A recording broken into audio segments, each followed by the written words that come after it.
नमस्कार, मी नेहा. आरआरसी नेटवर्कच्या लेटेस्ट बातमीपत्रात आपले स्वागत. अशा आहेत आजच्या हेडलाईन्स. हेडलाईन्स प्रस्तुत करता Marcus the readymade multibrand showroom. सर्वोत्तम quality, fresh stock, latest designs, reasonable rate. LRT college road, Raghuvanshi मंगल कार्यालय के बाजू में, अकोला. दिग्गज नेत्यांचा मतदारसंघ बळकटीकरणाचा प्रयत्न. नगर परिषद निवडणूक कार्यकर्त्यांपेक्षा आमदार खासदारांसाठी प्रतिष्ठेची. FDAच्या आशीर्वादाने सुरू बोगस पॅथॉलॉजी लॅब बंद करावे लागणार.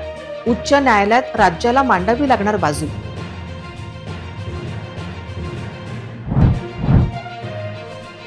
रविवारी भाजी अकोलेकरांसाठी कशी पौष्टिक ठरणार? भाजी बाजारात कचऱ्याचे ढीग, लोकप्रतिनिधी महापालिकेचे दुर्लक्ष अधोरेखित. परीक्षा केंद्रांवर उशिरा पोहोचणाऱ्या भावी शिक्षकांच्या डोळ्यात अश्रू. शिक्षक पात्रता परीक्षेला हजारो उमेदवारांची उपस्थिती. पौष्टिक पदार्थांच्या दरवाढीने गृहिणी झाल्या चांगल्याच हैराण. अंडी, भाज्यांचे भाव वाढीने रोजच्या फोडणीचा तडका महागला. आता सविस्तर बातम्या. जिल्ह्यातील नगरपालिका निवडणुकीसाठी सर्वच पक्षांचे कार्यकर्ते मैदानात उतरले आहेत. परंतु खरी कसोटी ही विद्यमान खासदार आणि आजी माजी आमदार तसेच विधानसभा निवडणूक लढवलेल्या उमेदवारांचीच असणार आहे. आमदार विधानसभेतील त्यांचे यश कायम राखू शकतील की पराभव उमेदवार जागा जिंकून आपला पराभवाचा वचपा काढतील, यातून ही कळेल की विद्यमान आणि माजी आमदार त्यांच्या मतदारसंघात किती मजबूत आहेत. जिल्ह्यात भाजपचे 3 आमदार आहेत. रणधीर सावरकर, हरीश पिंपळे आणि प्रकाश भारसाकडे. तर बाळापूर शिवसेना ठाकरे गटाचे आमदार नितीन देशमुख आणि अकोला पश्चिमचे आमदार साजिद खान पठाण हे नगरपालिका निवडणुकीसाठी प्रचार करताना दिसतील. दुसरीकडे वंचित बहुजन महासंघाची ताकदही जिल्ह्यात मोठी आहे. त्याचे उमेदवार ॲडव्होकेट बाळासाहेब आंबेडकर यांच्या करिश्म्यावर मते मागत आहेत. सध्या जिल्ह्यात कोणत्याही नगरपालिकेत राजकीय पक्षांची युती किंवा आघाडी नाहीये. प्रत्येक पक्ष आपापल्या स्वबळावर निवडणूक लढवत आहे. त्यामुळे यंदा कोणाचा झेंडा फडकणार हे सांगणे कठीण आहे. सर्व विद्यमान आणि माजी आमदारांनी कार्यकर्त्यांच्या या निवडणुकीच्या प्रचाराची जबाबदारी स्वतःच्या खांद्यावर घेतली आहे. कार्यकर्त्यांचा विजय म्हणजे पक्ष नेतृत्वाच्या दृष्टीने आपले महत्त्व वाढेल, या सर्वांना माहीत आहे. म्हणूनच प्रत्येकाने निवडणुकीच्या प्रचाराची जबाबदारी स्वतःच्या खांद्यावर घेतली आहे. जिल्ह्यात पातूर वगळता अकोट, बाळापूर, मूर्तिजापूर, तेल्हारा, हिवरखेड नगरपालिका आणि बार्शीटाकडी नगरपंचायत या ठिकाणी निवडणूक होत आहे. पण राजकीय वातावरण असे तयार झाले आहे की जणू विधानसभा निवडणूकच आहे. भाजपचे 3 आमदार आपले वर्चस्व कायम राखण्यासाठी मैदानात उतरतील, तर बाळापूरचे आमदार नितीन देशमुख आपल्या कट्टर शिवसैनिकांच्या बळावर शिवसेना ठाकरे गट साठी पूर्ण ताकद लावतील. त्याचप्रमाणे काँग्रेसचे आमदार साजिद खान पठाण आपल्या काँग्रेस कार्यकर्त्यांच्या बळावर जोरदार प्रयत्न करतील. यासोबतच आता सर्व राजकीय पक्षांचे ज्येष्ठ नेतेही प्रचारासाठी येणार आहेत. 26 तारखेला सर्व उमेदवारांना निवडणूक चिन्ह मिळाल्यानंतर प्रचाराची खरी मजा येणार आहे. या निवडणुकीत सर्व राजकीय पक्षांनी मागच्या वेळी निवडून आलेल्या नगरसेवकांना घरचा रस्ता दाखवला आहे, ज्यामुळे हे माजी नगरसेवक बंडखोरीवर उतरले आहेत. या बंडखोरी माजी नगरसेवकांना हे सर्व विद्यमान आणि माजी आमदार कशा प्रकारे तोंड देतात याकडे जनतेचे लक्ष लागले आहे. रक्त तपासणी करणाऱ्या प्रयोगशाळांचे अर्थात पॅथॉलॉजीचे संचलन केवळ MBBS, MD पॅथॉलॉजी, मायक्रोबायोलॉजिस्ट व बायोकेमिस्ट डॉक्टरच करू शकतात. मात्र असे होत नसल्याचे गंभीर चित्र समोर आले आहे. या फोफावलेल्या लॅबमध्ये अन्न व औषध प्रशासन विभागाचे दुर्लक्ष अधोरेखित होत आहे.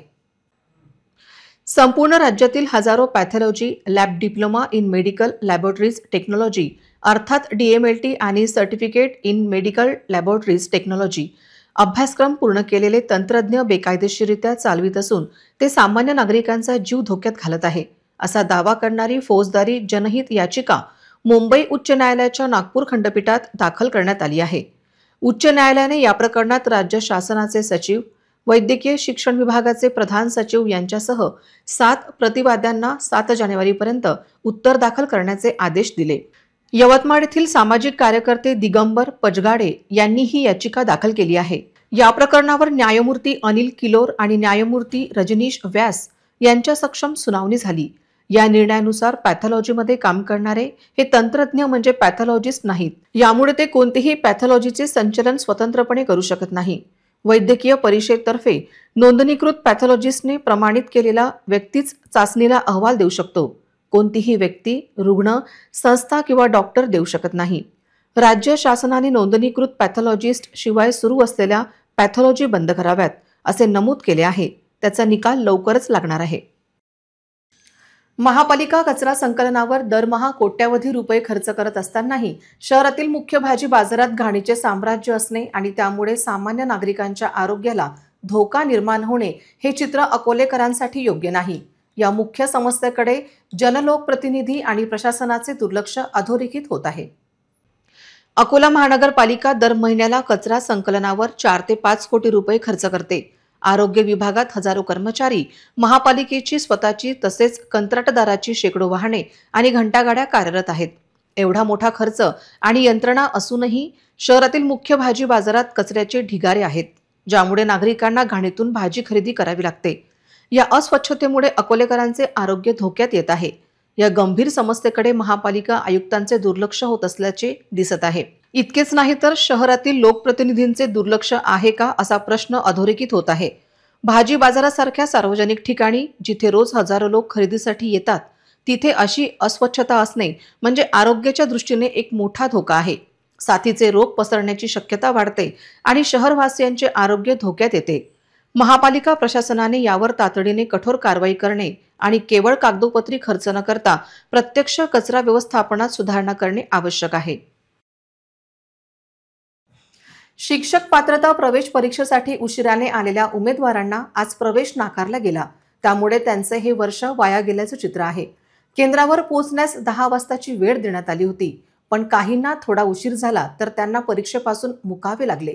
त्यामुळे विशेषतः गेल्या अनेक वर्षापासून तयारी करणाऱ्या उमेदवारांच्या डोळ्यात अश्रू आले।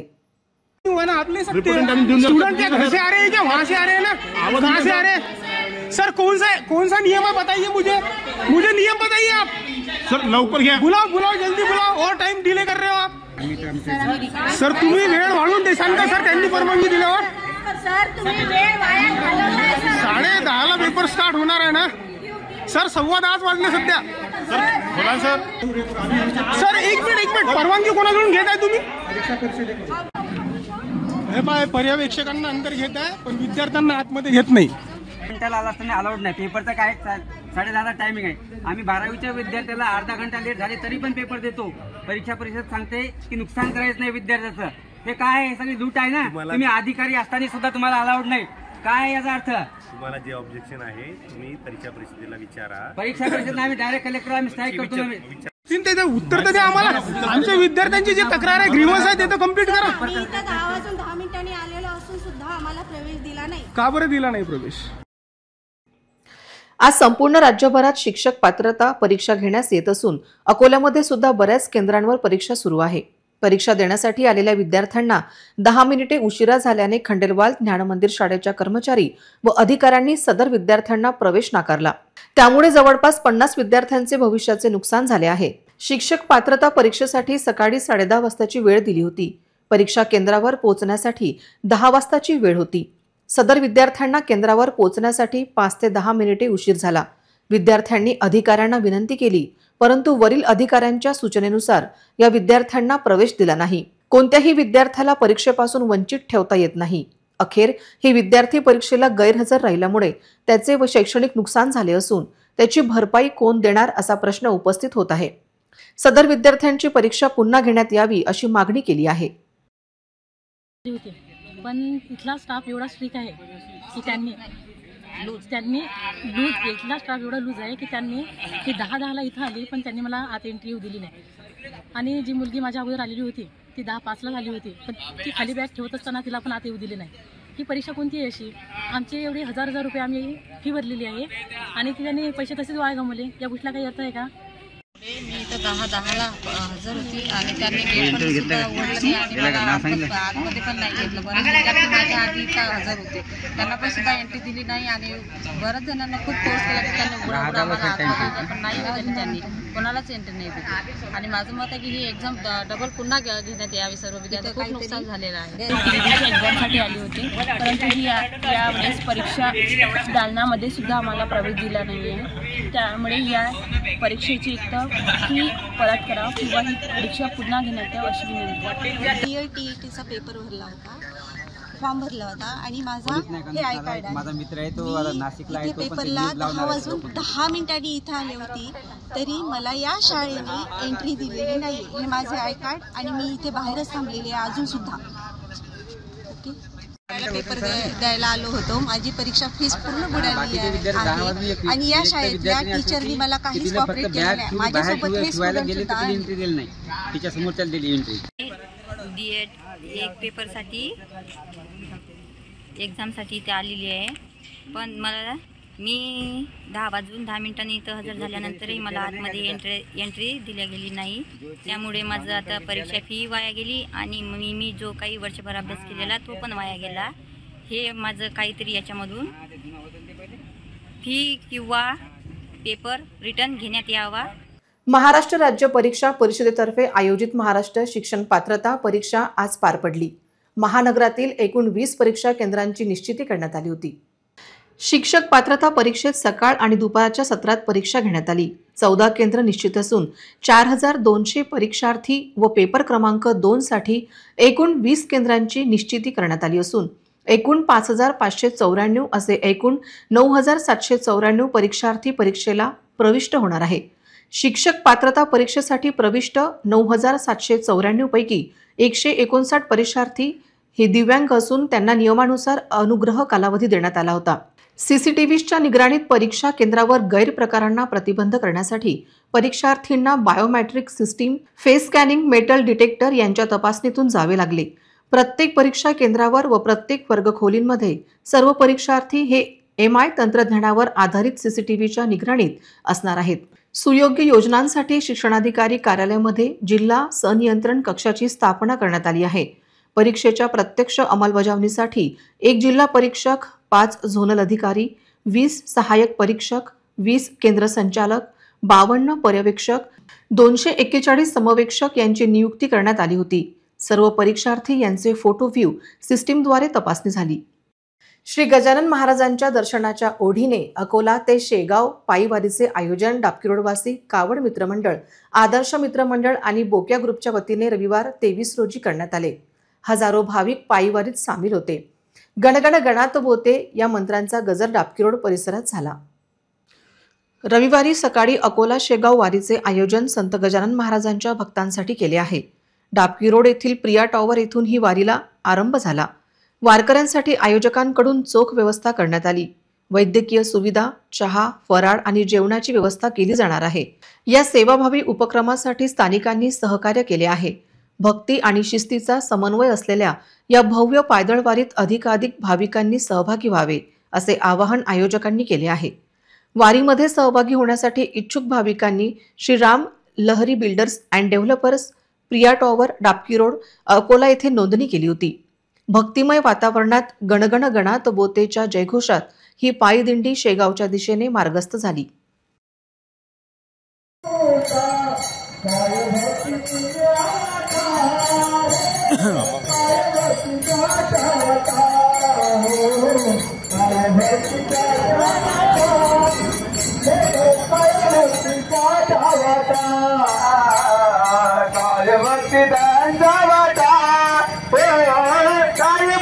जय गजानन. निंबी बाळापूर गावाला राज्य मार्गाशी जोडणारा 2.5 किलोमीटरचा कच्च्या रस्त्याचे आजवर एकदाही पूर्णपणे डांबरीकरण झाले नाही. याच्या निषेधार्थ ग्रामस्थांनी आगामी सर्व निवडणुकांवर सामूहिक बहिष्कार टाकण्याचा निर्णय जाहीर केला आहे. गावाला जोडणारा निंबी फाटा मार्ग अकोला जळगाव, जामोद, मुक्ताईनगर या राज्य मार्गाला जोडलेला असून रस्त्याची दुरवस्था दिवसेंदिवस गंभीर होत आहे. ग्रामस्थांच्या म्हणण्यानुसार जिल्हा परिषद अखत्यारीत्यातील या रस्त्याची नियमित दुरुस्तीही अनेक वर्षापासून झालेली नाही. विविध स्तरावर पाठपुरावा करूनही प्रशासनाकडून कुठलीही ठोस कारवाई न झाल्याचा आरोप त्यांनी व्यक्त केला आहे. अवकाळी पावसामुळे रस्त्याची अवस्था अतिशय बिकट झाली असून पायी चालणेही कठीण झाले आहे. शेतकऱ्यांना शेतीमाल वाहतूक करणे अशक्य झाले असून विद्यार्थ्यांना तर पावसाळ्यात संपूर्ण महिनाभर निंबा येथे शाळेत जाता आले नाही. गावातील परिस्थिती आदिवासी भागापेक्षाही दयनीय झाल्याचा सूर ग्रामस्थांनी व्यक्त केला आहे. प्रशासनाच्या दुर्लक्षपूर्ण व उदासीन भूमिकेमुळे आम्हाला हा कठोर निर्णय घ्यावा लागल्याचे ग्रामस्थांचे म्हणणे आहे. पक्का रस्ता मिळेपर्यंत एकाही निवडणुकीत मतदान करणार नाही असा ठराव संपूर्ण गावाने सर्वानुमते मंजूर केला आहे. निंबी गावातील नागरिकांनी दिलेल्या निवेदनात प्रशासनाने या विषयाचा सहानुभूतीपूर्वक व तातडीने विचार करून मार्गी लावावा अशी विनंती करण्यात आली आहे. हिवाळ्यात शरीर स्वास्थ्याकडे देखील लक्ष दिले जाते. विशेष म्हणजे या दिवसात थंड हवामान राहत असल्याने पौष्टिक लाडूंना मागणी असते. लाडू तयार मिळतात, तसेच घरातही पौष्टिक लाडू तयार केले जातात. बाजारात सध्या काजू, बदाम, अक्रोड, गोडंबी, खाण्याचा डिंक, खारीक, शुद्ध तुपाला मागणी आहे. हिवाळा हा शरीराला मानवणारा असतो, त्यामुळे गृहिणी, मातृशक्ती घरातील प्रत्येकांसाठी पौष्टिक लाडूंची बांधणी करत आहेत. पण यंदा वाढलेले दर पाहता गृहिणींसमोर प्रश्न पडला आहे. काजू 800 ते 900 रुपये किलो, बदाम 220 रुपये पाव, अक्रोड 300 रुपये पाव, गोडंबी 350 रुपये पाव, खारीक 75 रुपये पाव, खाण्याचा डिंक 80 रुपये पाव, शुद्ध तूप 800 रुपये किलो असा भाव आहे. गेल्या वर्षीच्या तुलनेत सुकामेव्याचे भाव कमी झाले आहेत. जीएसटी दरात कपात झाल्याचा हा परिणाम असल्याचे विक्रेत्यांनी सांगितले. गृहिणी पौष्टिक लाडू तयार करताना दिसत आहेत. घरातील सर्व व्यक्तींसाठी लाडू उपयुक्त ठरतात. बाजारात सध्या सुकामेवा खरेदी करण्याकडे ग्राहकांचा ओढा दिसत आहे. बाजारपेठेत सुकामेव्याला मोठी मागणी असून वाढत्या मागणीमुळे दरवाढ झाल्याचे व्यापारी सांगतात. थंडी वाढताच अंड्यांची मागणी लक्षणीयरित्या वाढते, कारण अंडी पौष्टिक असतात आणि त्यामध्ये भेसळीची शक्यता खूप कमी असते. गेल्या 2 दिवसांपासून अंड्यांचे दर वाढले आहेत. घाऊक दरात एक अंड 7 रुपयांना विकले जात आहे, तर किरकोळमध्ये 8 ते 10 रुपयांपर्यंत अंड्यांची विक्री होत आहे. संडे हो या मंडे, रोज खाओ अंडे असे म्हटले जाते, पण थंडीची सुरुवात होताच या अंड्यांची मागणी वाढते. मात्र गेल्या 2-3 दिवसापासून राज्यात अंड्यांच्या किमती आतापर्यंतच्या उच्चांकावर पोहोचल्या आहेत. अकोल्यामध्ये घाऊक दरात 7 रुपयांना अंड विकले जात आहे, तर अंड्यांच्या गाड्यावर आणि किरकोळ विक्रेत्यांमध्ये 8 ते 10 रुपये प्रति अंड्यांच्या दराने विक्री होत आहे. राज्यामध्ये दररोज सुमारे 3 कोटी अंड्यांची मागणी आहे, परंतु पुरवठ्यात सुमारे 1.5 कोटी अंड्यांची कमतरता निर्माण झाली आहे. राज्याव्यतिरिक्त आंध्र प्रदेश आणि तामिळनाडूतून अंड्यांची आवक होते, पण पोल्ट्रीतील रोगांमुळे अंड्यांचे उत्पादन घटले आहे. अंड्यांचे उत्पादन घटल्यामुळे आणि अंड्यांची मागणी वाढल्यामुळे अंड्यांचे दर भडकले आहेत. पोल्ट्री व्यावसायिकांना आता हे दर आणखी वाढण्याची शक्यता वाटत आहे. पोल्ट्रीच्या अंड्यांसोबतच गावठी देशी अंड्यांचे भावही गगनाला भिडले आहेत. सध्या शहरात गावठी अंड 15 रुपये प्रतिनग या दराने विकले जात आहे. अंड्यांच्या विक्रेत्यानुसार गेल्या वर्षी याच दिवशी अंड्यांची घाऊक किंमत 6 रुपये होती, जी यावेळी थेट 7 रुपयापर्यंत पोहोचली आहे. थंडीच्या दिवसात अंड्यांची मागणी वाढते. अंडी पौष्टिक असतात आणि त्यामध्ये भेसळचीही शक्यता कमी असते. याशिवाय बिर्याणी, समोसा आणि अनेक फास्ट फूड डिशेसमध्ये अंड्यांचा वापर वाढला आहे, ज्यामुळे मागणी आणखी वाढली आहे. अंड्यांचे दर वाढले असूनही नागरिकांना ती खरेदी करण्यास भाग पाडत आहेत. हिवाळ्यात भाज्यांची रेलचेल असते, तसेच भाव देखील आवाक्यात असतात. परंतु यंदा अति पावसामुळे बागायती शेतीवर परिणाम झाला, त्यामुळे आवक कमी आहे, त्यामुळे दर वाढले. पत्ताकोबी फक्त 40 रुपये किलो आहे. बाकी भाज्या 80 ते 100 रुपये किलोने विकत घ्यावे लागत आहेत. हिरवे कांदे, मुळा, मेथी, टोमॅटो, काकडीचा सलाद तसेच वांग्याचे भरीत, हिरव्या मिरच्यांचा ठेचा असा बेत या दिवसात असतो. थंडीच्या दिवसात खाण्यापिण्याची चंगल असते, परंतु बाजारात महागाई डोकावू लागली की हात आखडता घ्यावा लागतो. याला कारण सध्याचे भाव. फुलगोबी, पालक, मेथी 80 रुपये किलो, गवार, शेंगा, ढेमसे 120 रुपये किलो, टोमॅटो 60 रुपये किलो याप्रमाणे भाज्यांचे भाव आहे. त्यातही हद्दवाढ भागात किलो मागे 10 रुपये अधिक मोजावे लागतात. हिवाळ्यात भाज्यांची रेलचेल असते, तसेच भाव देखील आवाक्यात असतात. परंतु यंदा अति पावसामुळे बागायती शेतीवर परिणाम झाला, त्यामुळे आवक कमी आहे, त्यामुळे दर वाढते. पत्तागोबी फक्त 40 रुपये किलो आहे. बाकी भाज्या 80-100 रुपये किलोने विकत घ्यावे लागत आहेत. पुन्हा एक नजर टाकूया आजच्या प्रमुख घडामोडींवर. हेडलाइन्स प्रस्तुत करता Marcus the readymade multibrand showroom. सर्वोत्तम quality, fresh stock, latest designs, reasonable rate. LRT college road, Raghuvanshi मंगल कार्यालय के बाजू में, अकोला. दिग्गज नेत्यांचा मतदारसंघ बळकटीकरणाचा प्रयत्न. नगर परिषद निवडणूक कार्यकर्त्यांपेक्षा आमदार खासदारांसाठी प्रतिष्ठेची. FDAच्या आशीर्वादाने सुरू बोगस पॅथॉलॉजी लॅब बंद कराव्या लागणार. उच्च न्यायालयात राज्याला मांडावी लागणार बाजू.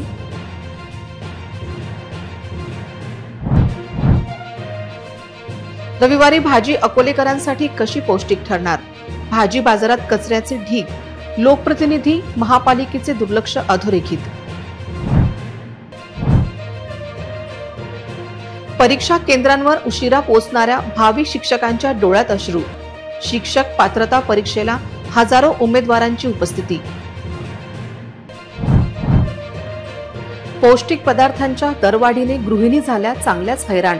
अंडी भाज्यांचे भाव वाढीने रोजच्या फोडणीचा तडका महागला. बातम्यांसाठी तुम्ही पाहत रहा RRC news. 2,40,000 दर्शकांनी RRC digital Akola हे YouTube चॅनल सबस्क्राईब केले आहे, तेव्हा तुम्ही कसली वाट पाहत आहात? तुम्ही पण सबस्क्राईब करा आणि बेल आयकॉन क्लिक करत RRCच्या बातम्या निरंतर पहा. तुमच्या मोबाईलवर नोटिफिकेशन मिळवण्यासाठी सबस्क्राईब करा RRCचे हे YouTube चॅनल. लाईक आणि फॉरवर्ड करा RRC डिजिटल अकोलाचे हे न्यूज बुलेटिन. पुन्हा भेटूया लेटेस्ट बातम्यांसह नवीन बातमीपत्रात. तोवर नमस्कार.